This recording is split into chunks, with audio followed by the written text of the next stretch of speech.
Bugün hastamız ikiz gibi.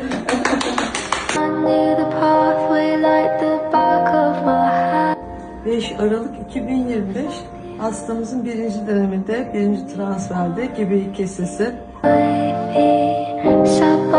2 de gebelik kesesi var. İkiz. Tabriklerimiz çok güzel. Bir tane güzel, sağlam embriyomuz. İnşallah sağlam, sağlıklı, güzel kucağınıza alırsınız. Tabrikleyiz. İnşallah. Tabrikliyimiz. Bugün 4. gebemiz. Bu gebeye taze transfer yapmıştık.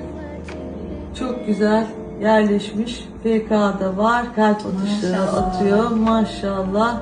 Bugun haqiqatan ham juda xayrli kun bo'ldi klinikamiz uchun. Ketma-ket homilador bo'lib kelgan bemorlarimiz kelishyapti hamda homilalarimizni ahvoli qoniqarli bachadon ichida bu ko'ringan suratdan chiroyli surat bo'lmasa kerak dunyoda. Teşekkürler hocam. Ellerinize sağlık. Çok teşekkürler.